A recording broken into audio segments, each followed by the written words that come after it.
Hello friends, ધમુસ kitchen and blog પર તમારું સ્વાગત છે.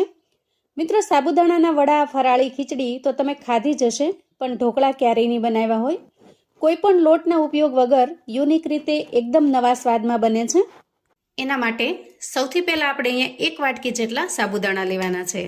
એકદમ નાની વાટકી ભરીને મેં સાબુદાણા લીધેલા છે. અને ચાના કપથી જો માપ લઈએ તો એ નાનો પોણો કપ ભરીને થશે. હવે આ સાબુદાણાને આપણે સરસ રીતે જોઈ ચોખ્ખા કરી અને ધોઈ લેવાના છે અને પછી અંદાજે 5 થી 6 કલાક માટે અથવા તો આખી રાત માટે પલાળી દઈશું. તો એ રીતે સાબુદાણાને મેં અગાઉથી જ પલાળીને તૈયાર કરેલા છે. આ સાબુદાણાને મેં ઓવરનાઇટ પલાળેલા છે, જેથી એકદમ સરસ સોફ્ટ થઈ ગયા છે. જુઓ, આ રીતે મેશ કરતા આરામથી મેશ થઈ જાય એટલા સરસ સોફ્ટ થઈ ગયા છે. હવે આપણે આ રીતે કોઈ ગરણી લઈએ અને તૈયાર થયેલા સાબુદાણાને એમાં ટ્રાન્સફર કરી દઈએ, જેથી સાબુદાણાને પલાળતા જે અંદર થોડું ઘણું પાણી વધ્યું હોય એ બધું જ ગરણીમાંથી નીચે ઉતરી જાય. તો હવે સાબુદાણાને આ રીતે ગરણીમાં થોડી વાર માટે રહેવા દઈએ અને ત્યાં સુધીમાં આપણે આગળની થોડી તૈયારી કરી લઈએ. ત્યાર પછી લઈશું અડધી વાટકી જેટલા શિંગદાણા. શિંગદાણા અહીંયા કાચા છે, તો આપણે એને થોડા શેકી લઈએ, જેથી એનો ટેસ્ટ પણ સરસ આવશે અને એના અંદરની જે કાંઈ ઉપરની આ સ્કીન છે એ સ્કીન એટલે કે ફોતરી પણ નીકળી જશે. શિંગદાણાને સરસ રીતે મેં શેકી લીધા છે અને થોડી ઘણી ઉપરની જે એની છાલ છે એને પણ આપણે ઉતારી લીધી છે. અને થોડી ઘણી એમાં બાકી પણ રહી ગઈ છે, પણ એનો બિલકુલ વાંધો નથી. થોડી ઘણી છાલ રહી જાય તો એમાં રેસીપીની અંદર કોઈ ફેર નહીં પડે. હવે આપણે એક મિક્સર જાર લઈશું અને તૈયાર કરેલા શિંગદાણાને એમાં ટ્રાન્સફર કરીશું. અહીંયા શિંગદાણાની અંદર 3 થી 4 નંગ જેટલા કાળા મરી ઉમેરીશું, એટલે કે તીખા ઉમેરીશું, અને 1 ચમચી જેટલો મોરૈયો ઉમેરીશું. હવે ઢાંકણ ઢાંકી આ બધી જ વસ્તુને સરસ રીતે ક્રશ કરી લઈએ. અહીંયા મોરૈયો ઉમેરવો બિલકુલ ઓપ્શનલ છે. તમારે જો ન ઉમેરવો હોય તો તમારે સીધા શિંગદાણા અને તીખાને ક્રશ કરી લેવાના છે.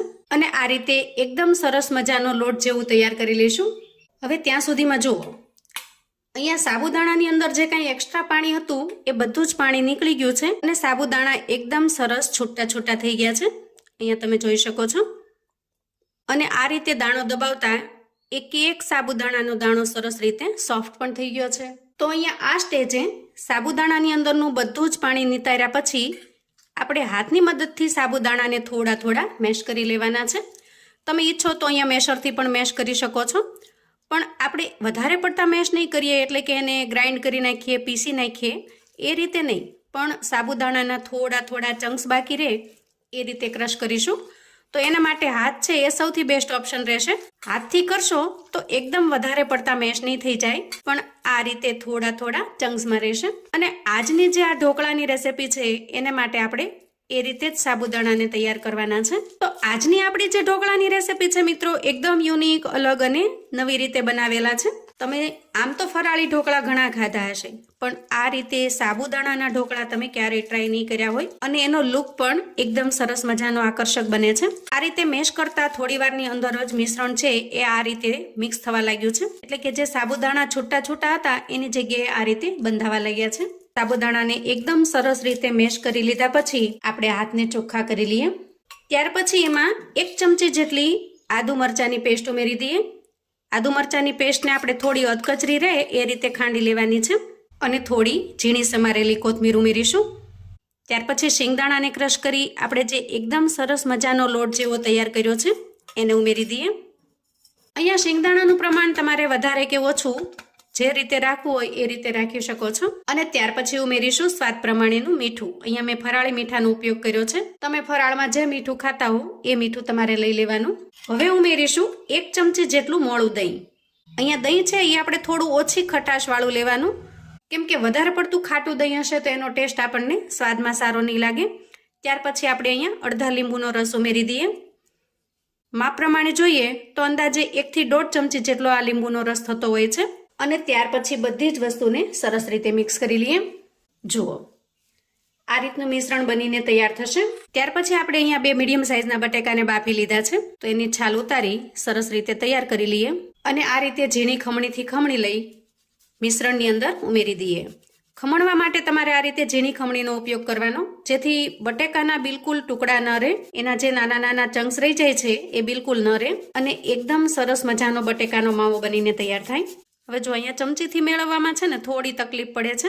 ચમચીની બદલે અહીંયા સ્પેચ્યુલા લઈ લઉં છું અને સ્પેચ્યુલાની મદદથી એને સરસ રીતે મિક્સ કરી લઈએ. તો અહીંયા સાબુદાણા બટેકા બંને વસ્તુ થોડી ચીકણી છે એટલે મિક્સ કરવામાં આપણને થોડું પ્રેશર કરવું પડશે અને થોડી વાર પણ લાગશે, પણ મિશ્રણને આપણે એકસરખું મિક્સ કરવું ખૂબ જ જરૂરી છે.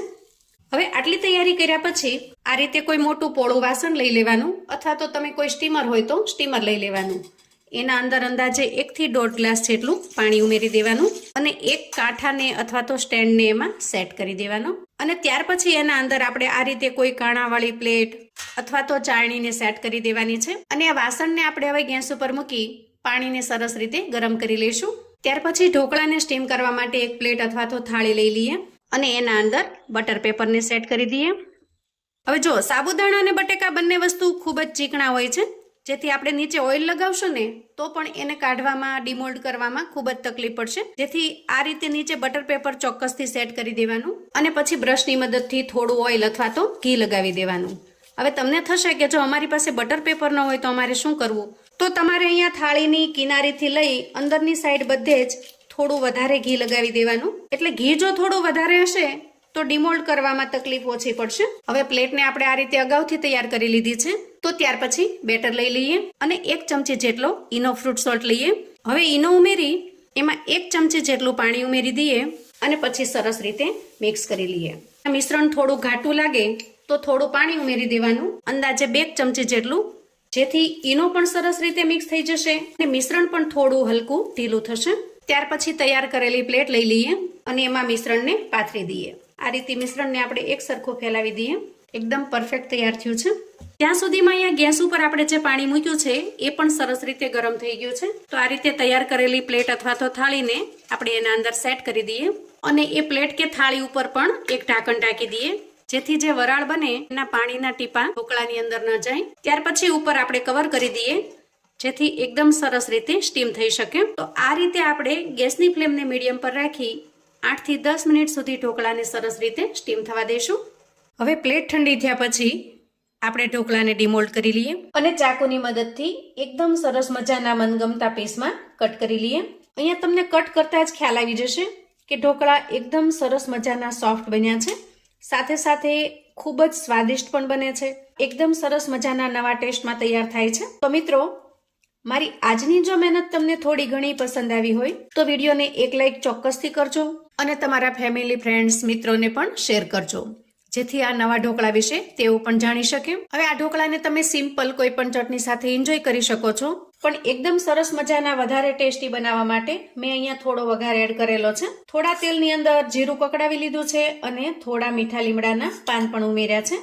આ રીતે થોડો વઘાર જો ઉપરથી ઉમેરશો તો ઢોકળાનો ટેસ્ટ વધારે સરસ બનીને તૈયાર થશે. જોતા જ ખાવાનું મન થઈ જાય એવા સરસ મજાના આપણા ઢોકળા બનીને તૈયાર છે. અહીંયા હું તમને એનું ટેક્સચર બતાવી દઉં છું. જુઓ, રૂટીનના ઢોકળા કરતા સ્વાદમાં બિલકુલ અલગ અને ટેસ્ટમાં એકદમ લાજવાબ બને છે. તો રેસીપી કેવી લાગી એ મને કોમેન્ટમાં ચોક્કસથી જણાવજો. ફરી મળીશું એક નવી રેસીપી સાથે. ત્યાં સુધી આવજો.